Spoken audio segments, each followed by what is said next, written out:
Selamat pagi Bapak Ibu Saudara-saudara, rekan-rekan Klasis Pulau Jawa. Selamat datang di Sapaan Inspiratif Klasis Pulau Jawa, edisi Senin 26 Oktober 2020. Saat ini tema kita hidup dalam damai. Bacaan kita dari 1 Petrus pasal 3 ayat 8 sampai ayatnya yang ke-12. Kasih dan damai. Dan akhirnya hendaklah kamu semua seia sekata seperasaan mengasihi saudara-saudara, penyayang dan rendah hati. Dan janganlah membalas kejahatan dengan kejahatan atau caci maki dengan caci maki. Tapi sebaliknya hendaklah kamu memberkati, karena untuk itulah kamu dipanggil, yaitu untuk memperoleh berkat. Sebab siapa yang mau mencintai hidup dan mau melihat hari-hari baik, ia harus menjaga lidahnya terhadap yang jahat, bibirnya terhadap ucapan-ucapan yang menipu. Ia harus menjauhi yang jahat dan melakukan yang baik. Ia harus mencari pendamaian dan berusaha mendapatkan, sebab mata Tuhan tertuju kepada orang benar dan telinganya kepada permohonan mereka yang minta tolong. Tetapi wajah Tuhan menentang orang-orang yang berbuat jahat. Demikianlah firman Tuhan. Amin.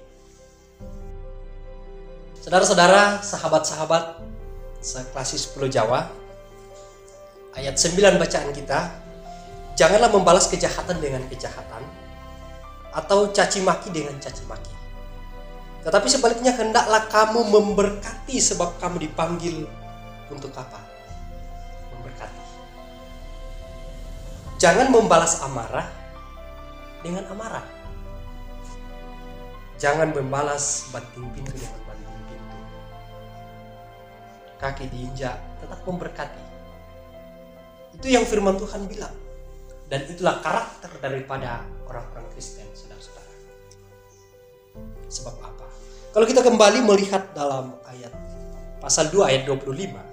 Sebab dahulu kamu sesat seperti domba, tetapi sekarang kamu telah kembali kepada gembala dan pemelihara jiwamu. Kita dahulu itu sesat seperti domba, saudara-saudara. Jadi saya harus tetap setia kepada Tuhan, sebab sekarang saya telah kembali kepada Allah. Saudara-saudara, kita tahu bahwa domba itu tidak mungkin kembali dan tidak akan balik sendiri. Dia hidupnya bergantung kepada sang gembala. Hidupnya bergantung kepada Tuhan, pada kesetiaan Tuhan, pada kasih Tuhan dan pada karunia Tuhan. Bapak Ibu saudara-saudara, ingat cerita domba yang hilang dalam Injil Lukas pasal 15. Di situ berturut-turut ya, domba yang hilang, dirham yang hilang, kemudian anak yang hilang. Secara berturut-turut kita lihat di situ. Dan domba yang hilang itu sebenarnya dia bercerita tentang sebuah pertobatan. Akhirnya dari cerita tentang domba yang hilang itu, dikatakan kalau ada satu orang berdosa, satu orang bertobat, sukacita di sorga lebih besar ketimbang 99 orang benar yang tidak butuh pertobatan. Menarik ya. Saudara-saudara, domba yang hilang bercerita tentang sekali lagi pertobatan. Pertanyaannya, bagaimana sih domba yang bertobat itu? Bagaimana perilaku domba yang bertobat? Kalau kita baca cerita tentang domba yang hilang, maka yang mengemuka di dalamnya bukan soal domba yang kemudian bertobat, tetapi yang dominan dalam cerita yang dalam domba yang hilang itu adalah bagaimana seorang gembala yang baik itu.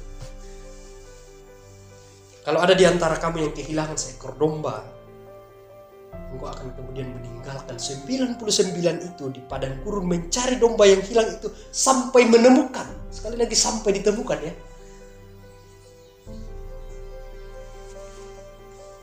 Bapak Ibu saudara-saudara, di sini mau memperlihatkan bukan kita yang menemukan Tuhan, tetapi Tuhan yang menemukan kita. Sekali lagi, Tuhan yang menemukan kita.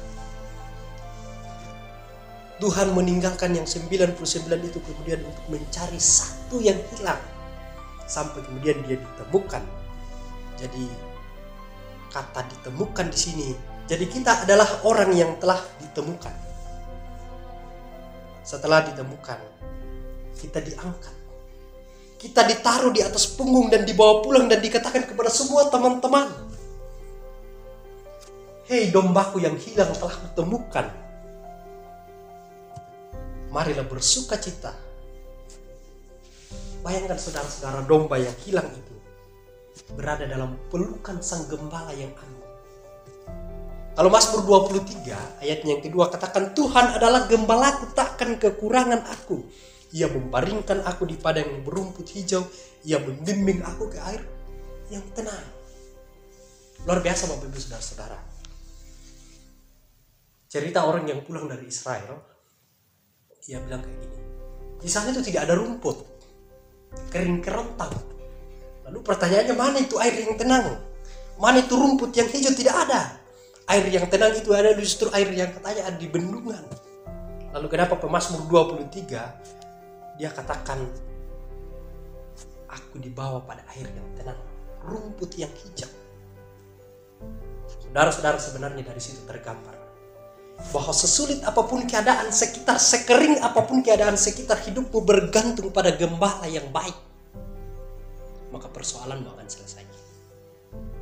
Apa yang menjadi persoalanmu oleh Tuhan akan diselesaikan. Dalam bacaan kita tadi, orang perlakukan hidupmu seperti apapun, teruslah memberkati. Karena hidupmu itu seperti domba yang berada dalam pelukan sang gembala yang agung. Gembala punya gada. Kalau datang binatang buas, bukan kau yang kemudian disuruh untuk melawannya. Ada serigala, yes, ada. Tapi bukan kau yang harus melawan itu. Ada gada dari Tuhan. Dari situlah kita belajar untuk hidup percaya dalam pemeliharaan Tuhan dan penjagaan Tuhan. Jadi apapun kesulitan hidup kita, tetap memberkati, tetap setia, tetap melayani. Jangan bersungut-sungut lalu marah. Banyak tuntutannya.